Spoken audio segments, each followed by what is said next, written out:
du cheval de feu, puisque c'est le jour aujourd'hui, en même temps que c'est la seconde nouvelle lune de l'année, ce 17 février.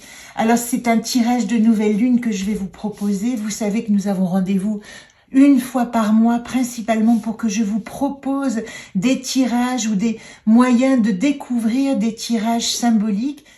Le 2 mars, nous aurons rendez-vous avec le tirage des déesses, qui est vraiment un tirage qui me tient à cœur. C'est une rencontre sororale avec toutes les parties de nous-mêmes qui est absolument passionnante. Nous avons cette nouvelle lune qui inaugure la saison des éclipses. La saison des éclipses, ce sont les lunes les plus puissantes. Et cette éclipse partielle lunaire, elle va permettre de voir, mais pas dans l'hémisphère nord, plutôt dans l'hémisphère sud, un halo tout autour de la lune qui est le halo du soleil qui est derrière. Cette éclipse, elle représente l'image de l'inconscient, de la lune qui passe devant la conscience, le soleil, et qui appelle à la mutation de notre direction de vie. Nous sommes arrivés à un rendez-vous essentiel dans notre évolution.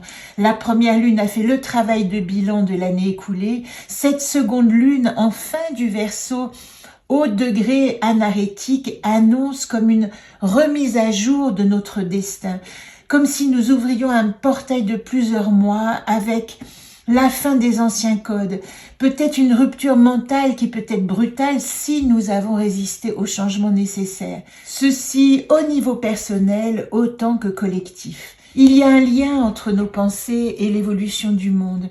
Et c'est de notre responsabilité de commencer à penser autrement pour une évolution collective, positive. Ce qui est certain, c'est que nous ne reviendrons pas en arrière. La question aujourd'hui est de distinguer l'illusion, les fantasmes de la réalité dans une vérité incarnée. Même s'il naît une grande envie de tout changer, il est essentiel de ne pas prendre ses désirs pour la réalité, de rester conscient, humble sur cette évolution qui n'est pas de notre fait personnel. Sur cette petite introduction, nous passons au tirage Sol-Lune. En début d'année, les pleines lunes précèdent les nouvelles lunes. Ici, il nous est encore demandé de vérifier si nous avons bien planté les bonnes graines pour notre évolution.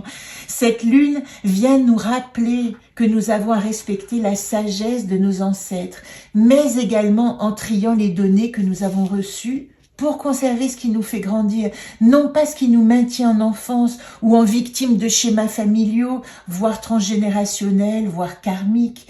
Avez-vous fait le nettoyage? La lune de février, elle parle de sagesse et mémoire, honorer la vérité. Et puisque nous en sommes à la nouvelle lune, nous avons comme coupe moi, Tormeau, je suis celle qui honore sagesse et mémoire. Avec Tormeau, je me souviens d'où je suis issue. Je vous fais un petit stop sur le dos si vous voulez le regarder. Dans le monde, c'est-à-dire l'autre partie du cycle lunaire, Zolt, celle qui reconnaît sagesse et mémoire. Avec Zolt, je classe mes connaissances. Qu'est-ce qu'elle nous dit, cette coupe? Elle nous dit qu'il est essentiel d'arriver aujourd'hui à faire le tri de ce que nous allons garder, de ce que nous avons appris et de ce que nous allons pouvoir, non pas mettre au rebut, saluer, honorer pour pouvoir passer à autre chose. Avez-vous fait le nettoyage? Il est encore temps. Je vous invite à ce sujet à regarder le tirage généalogique dans la dernière vidéo si vous avez envie de nettoyer vos bases avant le grand saut dans le nouveau monde. En situation actuelle, quelle est la gardienne qui vient nous montrer la voie et le chemin dans cette quinzaine? Eh bien, c'est Kanaa. Kanaa, c'est l'anacarte, l'archétype de l'intuition. Kanaa exerce son intuition pour éclairer ses visions. Le rêve et la méditation sont mes outils de guérisseuse guérie, nous dit Kanaa.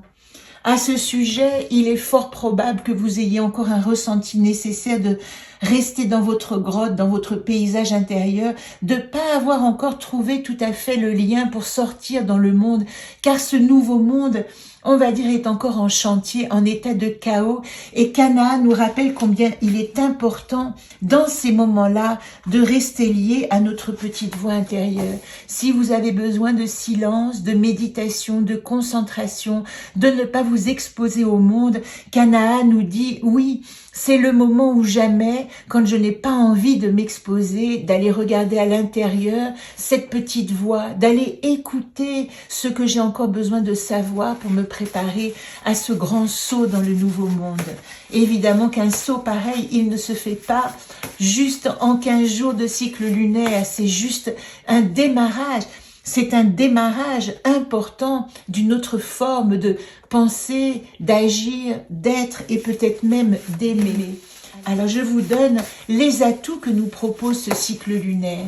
Quelle est la gardienne qui vient nous renforcer? Eh bien c'est Garit. Garit, c'est la direction de l'Ouest. La direction de l'Ouest, c'est la direction des profondeurs. C'est celle qui vient nous demander d'aller regarder si nous avons bien nettoyé nos profondeurs. Avec Garit, je reconnais la vérité de mon être et j'entame le processus de travail avec la vérité de qui je suis. Qu'est-ce qu'elle nous dit, Garit? Voilà la prière de Garit que je vais vous lire. J'émerge de mes profondeurs face à la vérité de mon être. À présent que je me tiens au terme de mon propre enfantement, j'ouvre mon cœur et tout mon être à la guérison, la paix, la complétude. On peut remarquer à quel point ces deux cartes-là peuvent s'associer pour essayer de donner cette force intérieure pour la construction du nouvel être en nous qui réclame de sortir. Alors, quelle serait la difficulté ou la problématique que nous avons à affronter, à nettoyer? Encore le champ des possibles. Encore ici en problématique, elle va évidemment me demander de retirer une carte au-dessus, mais elle dit qu'il est nécessaire que je renonce à ce qui n'est plus possible. Il y a quelque chose que je ne peux plus faire. Il nous est dit dans cette nouvelle lune qu'il est vraiment nécessaire de clore des portes. Eh bien ici, encore confirme que ce que je ne peux pas, eh bien je dois le laisser. Alors je vais vous donner quand même une carte au-dessus de encore pour comprendre c'est la nature de cette problématique.